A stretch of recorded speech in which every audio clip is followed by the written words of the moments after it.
This is How Did I Get This Far, a podcast tackling the basic skills and knowledge that we all completely missed learning. Soon enough, you'll stop having to ask yourself, how did I get this far? On this episode, wait, a gift like a box of chocolates can get you perks on a flight? It's time to find out, how did I fly this far?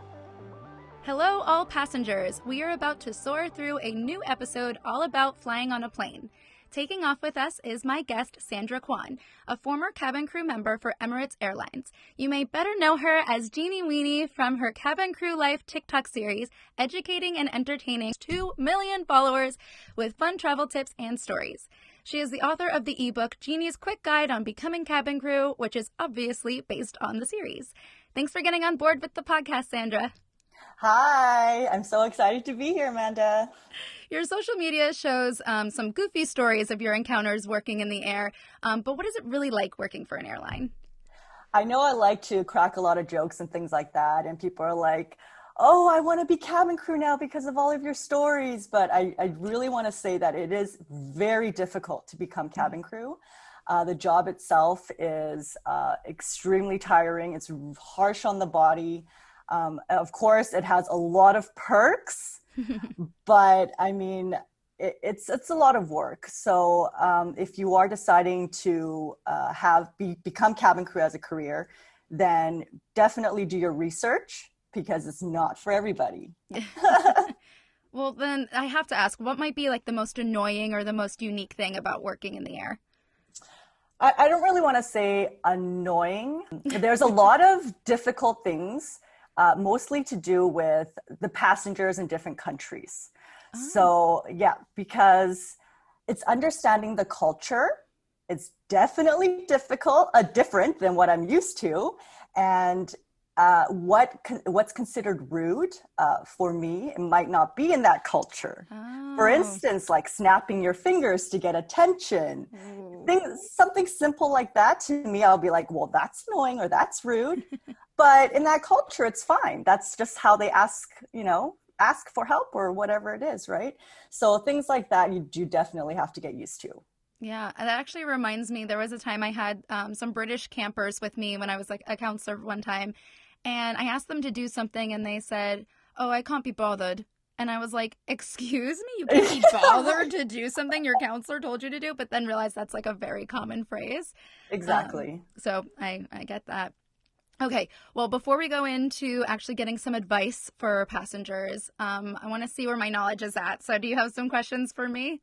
I do have a couple of questions. So let's see if you can get this, okay? Okay, so first, have you been on a plane? I just want to make sure. Okay, great. Okay, so have you heard on the PA, after the doors close, you hear on the PA cabin crew saying, cabin crew, please prepare doors for departure and cross-check. Have you heard that?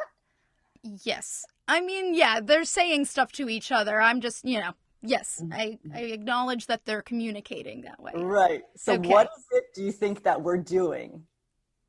Well, I thought just getting ready for takeoff. So when you actually hear that, when we're actually saying prepare doors for departure, people think, oh, okay, they're locking their doors or whatever it is. What we're actually doing is arming and disarming the inflatable slides. What? Yes.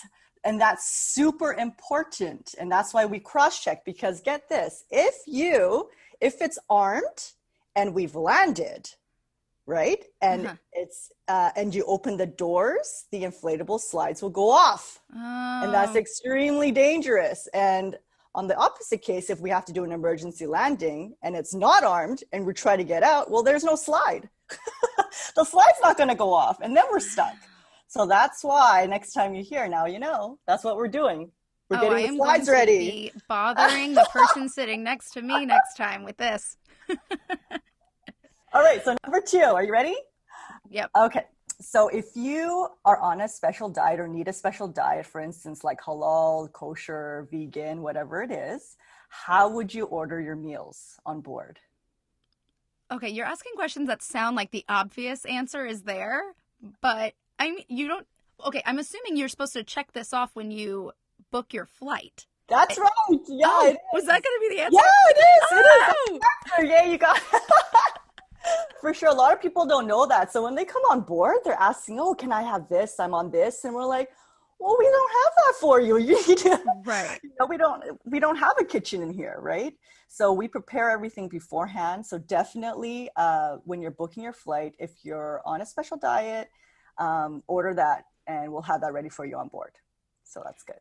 That actually is a question I was going to ask you later, is how is the food on the plane stored or prepared, or just like, because it just seems like this special magic food, because I don't even know where it's stored, what that looks like. Is there any insider knowledge on that, or is it not that interesting?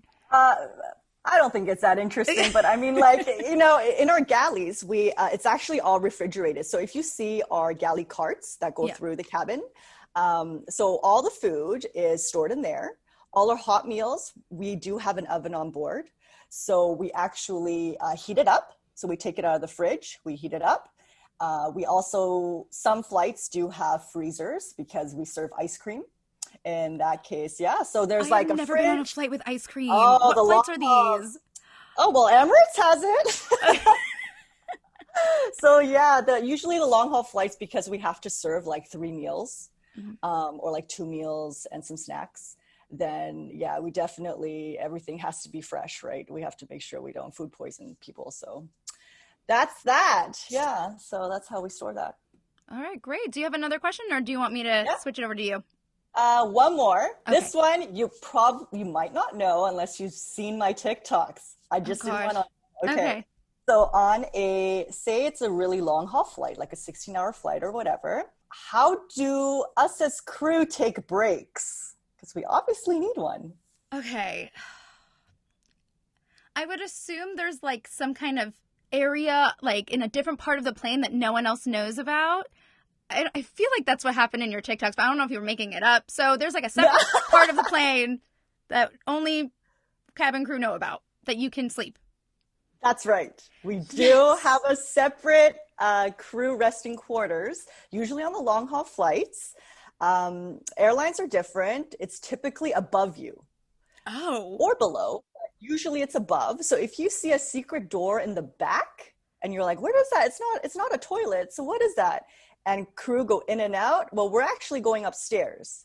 And there's beds up there. We have our own TVs, a little suite. So we're usually allowed to take breaks for about 4 hours at a time. Wow. So we can go to sleep. We can watch movies, do whatever we want. So yeah, next time you're on a long flight, look up because that's where we are. Wow. Crazy, right? Yeah. Oh my. Okay, I just have to ask, obviously. Can a passenger see this? That would be up to the purser. Okay. I had a feeling that was going to be the answer back. That's cool. Yeah, if the crew's cool, there's a lot of things they will show you, but probably after we land. Okay. Yeah, so not during the flight. Okay, then I'm going to just go right into this other question then. What about the cockpit? Can the passengers ever see that? Mm-hmm. That's the same thing. So it's up to the captain. We can put in the request, but definitely never during the flight. That's a security risk. But after you land, if they're okay with it, they'll definitely give you a tour. A lot of kids request for it, right? So yeah, you can ask. I thought this was a rumor that you could do this, but you really can't. Yeah, you can. You can ask. You can ask. Okay. Yes, of course you have to ask, but that is some uplifting news. Okay. Yeah. All right, I'm going to switch gears here. I'm going to start asking you the questions. So we'll start with some overall basic tips for when you're a passenger on a flight. For those who might be scared for a first-time flyer, do you have any just advice for those who have never flown before? Mm-hmm. I get this a lot. Some good tips if you've never flown before is actually understand what a plane looks like inside, because it's definitely different if you've never seen it. I would look at some YouTubes, get a tour of yourself and just understand the sounds as well, because I know the sounds of the engines are scary for some people. Mm-hmm. So know what it sounds like, know what it feels like, what it looks like inside. I also recommend that you do get an aisle seat first. Just because if you're in a window, it feels very claustrophobic and it might create a panic attack. Also, if you're not looking outside, it helps, right? Because you're, looking in the air. Right. And also make sure to let the crew know, because we do come by and check up on you and make sure that you're okay. If you need anything, if, you know, we can also distract you if you're having a hard time and talk about other things, you know, to help you calm down. Also, make sure to bring your own entertainment that helps you calm down, like a book, like a favorite book or something like that, or if you'd like to draw, things like that. So bring something that you're comfortable with. Obviously, we have our own entertainment system, but sometimes that's not enough for some people. If you are going to watch movies or listen to music, noise canceling headphones is probably better, just so that it gets rid of all the excess noise. And if it's extremely severe, like if you have high anxiety, I suggest that you actually talk to your doctor, because you might need some sleeping pills or any other kind of medication that help calm you down. Those are some really good tips in there. Mm-hmm. I'm a window girl, so whoever wants those aisle seats, you can have them. I want to look out the window, so they're all yours. Okay, another tip. Any advice on keeping your area of the plane sanitary? I've heard that planes, at least before, were like pretty gross, especially like the headboard and the tray. Any tips on that? I have seen some of these planes get cleaned, and really all they do is quickly wipe them down, if anything. So even now, I carry my own set of sanitary wipes. Before I sit down, I wipe everything down, from the headrest to even at the window, because you lay your head there. Just clean the window, wipe the trays, and please, please, please wear your shoes. Don't go barefoot in the toilets. Oh my goodness. Oh my goodness. I've seen it so many times. The toilets are disgusting. Okay, absolutely disgusting. So please wear your shoes. I don't even know why I have to say that, but it must be said. Okay, and then my next one is about jet lag. So if you have a flight that's crossing a bunch of time zones, or if it's just a really long flight, do you have any advice for avoiding jet lag? So as crew, we definitely have to do this all the time. And the trick is, no matter what, you have to stay up until like earliest, maybe 7 p.m. that local time, wherever you are. So even if you're on a 16-hour flight and you land at 11 a.m., we do whatever we can, drink your coffee, go out, and we stay up till at least 7.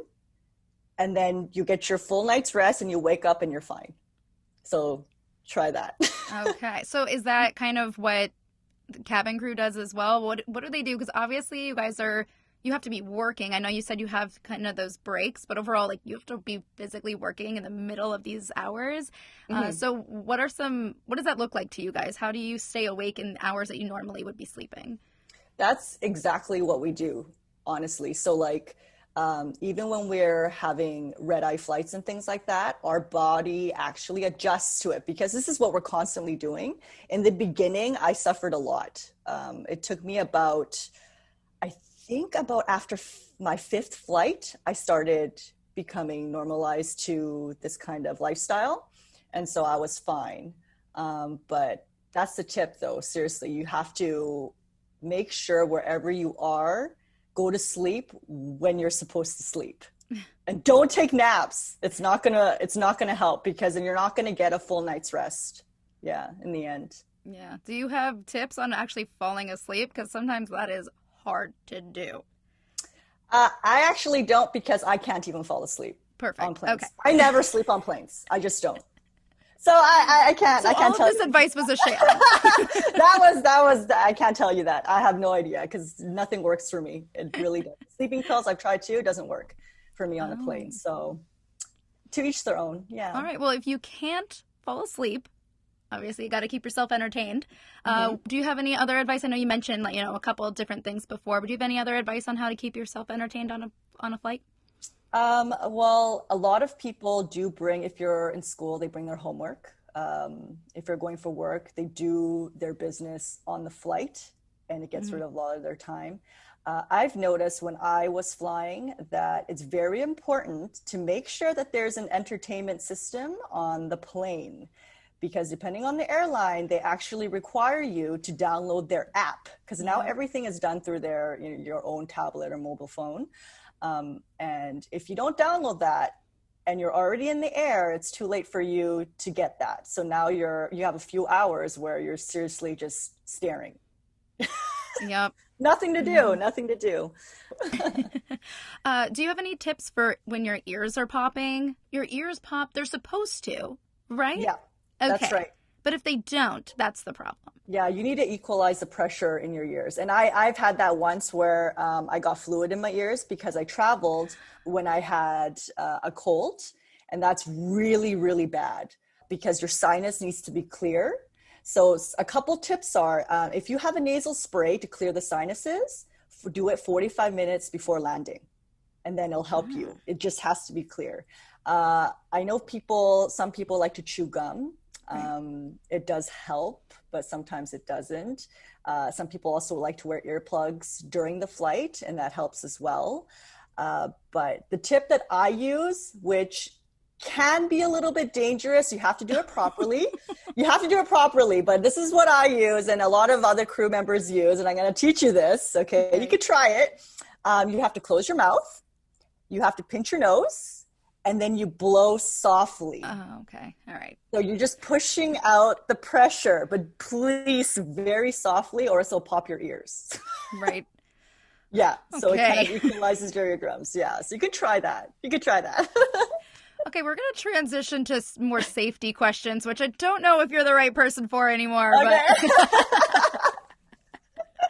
But okay, so my first question, I know you kind of mentioned it in one of your questions to me earlier, but what goes on during a safety check before the passengers get on board?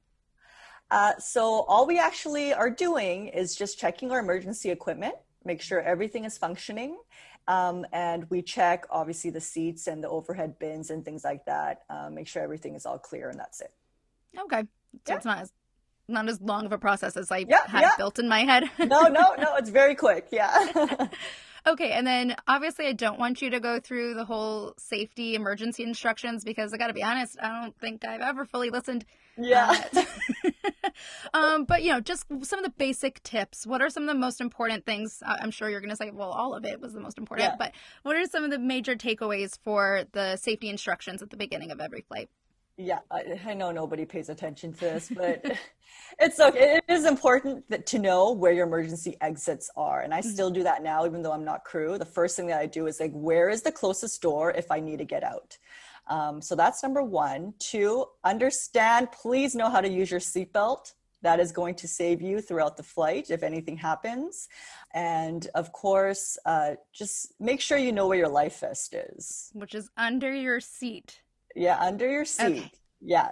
It should be under your seat. Just take a quick look and just tap and make sure you know where it is. And the rest, I mean, in case of an emergency situation throughout the flight, you'll usually get instructions by the crew anyways.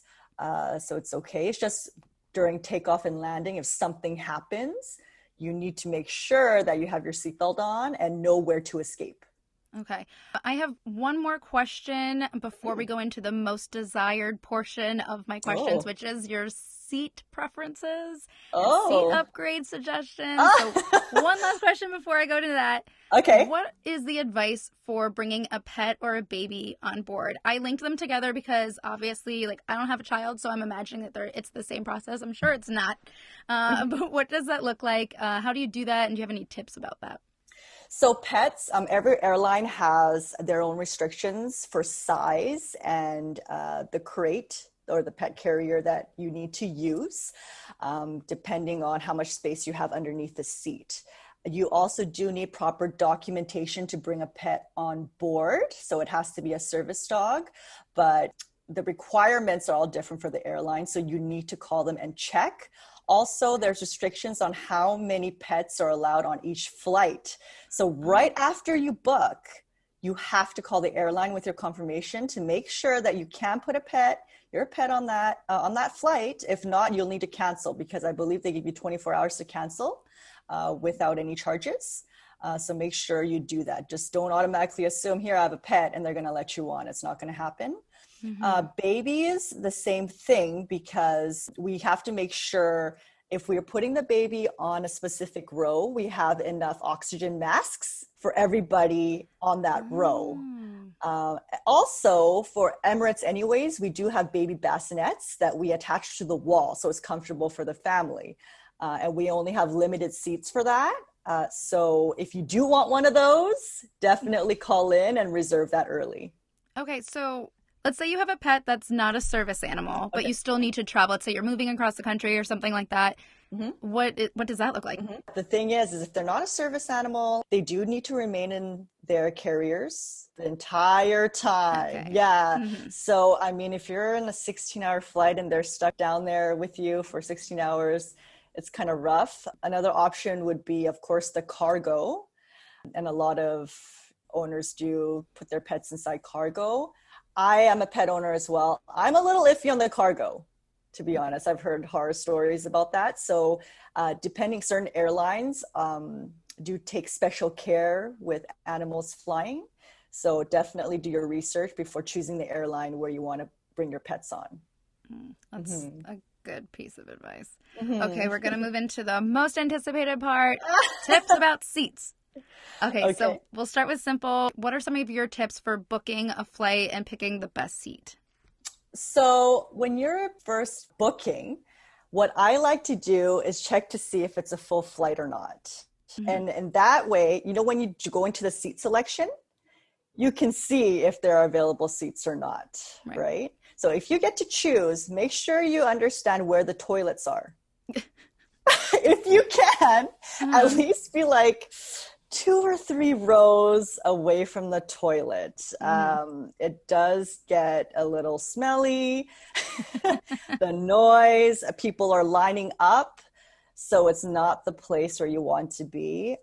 People who are a lot taller and might need more space can try to get the emergency rows. I personally don't like those rows, sitting on those rows, just because you can't put any of your bags or anything underneath. There's no space for you. They all have to go on top, as well as sometimes the entertainment unit is a bit finicky. It's really far away from you, or it's shared. In that case, it's a little inconvenient. So I personally don't like it, but some people who are taller might prefer that over anything else. Doesn't the emergency row cost more money than another seat? No, depends. Some airlines, they do charge extra. Okay. I was going to say, you're making it sound way worse. People do prefer the space over anything else. Gotcha. Right? I'm short, so that never fades. Yeah, me too. I'm short too, so I don't really bother with that. I prefer everything else, but yeah. Okay. Now I'd love to go over the different types of first class, because I feel like there's a bunch. I thought it was just, first class and coach, and then, there's like business class and like all these other ones. I could be making it up. I might have just named all 3, but did I? Are you nodding your head? No, seriously. Actually, you're right, because I'm only going to speak towards Emirates because that's what I know. But I do know the other airlines, they do just have like coach and then business or whatever it is. Emirates does have economy, business, and first class. The difference can be huge depending on the aircraft. So, I mean, business, usually your seats will fully recline, so you do get a bed. Of course, you'll have more space. Of course, like the menu will be different and you get different amenities. First class is a whole nother beast. Okay, it's a whole nother beast, especially if you're in an aircraft like, I don't know if you know about the double-decker A380s. If you're in first class, you pretty much get a suite. You get a room. It can convert into a bed. You have showers, you get a bar, you can just walk around. I mean, it's like a hotel room, a really, really fancy hotel room. So yeah, I mean, it's completely different. Some airlines are extremely luxurious and will go that far, and some are not. Yeah. All right. Well, then I have to ask, how can we get an upgrade? Because that usually costs thousands of more dollars. So is it ever worth it? Like if we are booking a flight, let's say we really want to treat ourselves one time, because that sounded amazing. Let's say you're a typical person, You felt like treating yourself. Is it worth it, or should you just get over it and save that money for something better? Okay, so I'm going to tell you how much it costs to fly one way on first class on Emirates. It costs from, say, Dubai to LA. It'll cost you about $20,000. What? American. So if you have the money and want to splurge $20,000, go for it, Amanda. Go for it. But I don't have $20,000, so it's definitely not worth it for me. Okay. Oh my God, I'm so clueless. What? So for people that are flying the first class suites like that, these are people that obviously have a lot of money, or it's funded by a business or whatever. There's a celebrity, and it's cheaper than getting a private jet. It still is, right? Okay, yes. It's still kind of flying the luxurious life. Right. So to them, it's worth it. For an average person, I don't think so, Amanda. I wouldn't spend $20,000. But, you can use your points. I know a lot of people are using airline points and saving it up just to experience this once. Right. And if that's the case, totally do it, right? Right. Okay, so let's say we're not getting the suite with the bed. Okay, we're just getting a bigger seat or whatever. That's still like another several hundred or $1,000. A few thousands, yeah. Yeah, okay. Sure. Still clearly very out of my element here. But is that worth it? Or in that situation where you can kind of see what you're missing right there, is that ever, it really is worth it one time, you should do it? Or it's like, okay, look, it's a bigger seat and that's it. Mm-hmm. Well, I've flown business once because it was through the airline, so I got to experience it. Me personally, I don't think it was worth it. But then again, I'm always awake. I don't need to sleep, right? So to each their own. The food itself, it was better, but it's still airplane food. You're not fine dining, right? So I'm like, do I really want to pay maybe $5,000 for business class? I wouldn't. I wouldn't. Yeah. But definitely if it's a special occasion, like a honeymoon maybe, or an anniversary or something, that would be really nice, right? Yeah. It's definitely a different experience to get all the classes are significantly different than being in economy, where we're all squished like a can of tuna, just like sardines in a can, and you can't move. It is different. Okay, so obviously that does sound better. Are there ways to get this for free? I had this question. I had a couple listeners that had this question. So shout out to Rosie, to Ashley. They all want to know, how can we get bumped up to first class?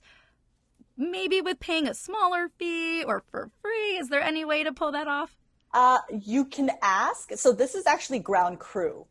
So when you're checking in, you can definitely ask for upgrades. I believe they usually give preference on people that do have like a mileage program. Yeah. So they do give preference on people like that. On the plane, there is a trick that I've seen. I'll share it with you. Sometimes it works, sometimes it doesn't, because it's namely up to the purser who's in charge of the plane. If you get on their good side, you might be able to get a couple things. So I've seen people actually come in, bring a box of chocolates, a cheap box of chocolates from duty free, like $8, $9, whatever, and just be like, hey, who's the purser? I just want to give this to you and your crew, just as a thank you. You guys have been wonderful. I've flown with you guys before. I love this airline, and here's just something for you guys. I know you work so hard, blah, blah, blah, right? Yeah. And I've seen them, if there is space, you get extra special treatment. So I've seen it, Amanda. I've seen it. So you can try it out. It is $10 for a box of chocolates, or bring something and see if you can get it. Nice. So chocolate can go a long way. That's good to know. Just an act of kindness. Yeah. That's actually funny. I had another listener, Jessica, who actually wanted me to ask, does the flight crew actually like when you give them goodie bags? And I didn't ask that question because I was like, what is she talking about? But now this makes sense. No, we would gladly accept it, of course. Okay. We'd be really grateful. What are some of these extra treatments that you're mentioning? Because it might not be a whole seat upgrade, but what else might be a perk? We do have a lot of different amenities, especially like in first class or business, for instance. I don't know, it could be anything from socks or like anything to make you feel comfortable. Okay. Food, even snacks. There's a lot of amazing snacks in first and business. So if there's anything left over and you just kind of ask them, you're like, hey, do you have any, yummy snacks? Oh, if we're down for it, we'll get something for you from the different classes. So yeah, just be chummy with the crews and, see what you can get for sure. All right. Well, I'm very happy I asked this. This is great news. All right. Well, we successfully landed at the end of this interview. So before I let you go, how can my fly listeners learn more from you? So you guys can definitely hit me up on all my socials. On TikTok, I'm jeenie.weenie. And same thing with my Instagram. I prefer, if you want to DM me, just DM me on my Instagram. It's a lot easier to respond to you. But yeah, I get a lot of questions on the daily, so feel free to reach out. Great. Well, thank you again for being on the podcast. You are just plain awesome. Oh, thank you. Oh my God. Okay, keep going, Amanda. Anyway, well, we got a jet. Yeah. Oh, no! You had to say it. That's my last pun. Anyway, we'll catch you guys on the next episode. Bye. Is there another basic aspect of life that you cannot grasp? Send your topics to howdidigetthisfar@gmail.com and tag at howdidigetthisfarpod on Instagram with any helpful hacks. Well, that's as far as we will get for now. I'm Amanda Ogan. Thanks for listening.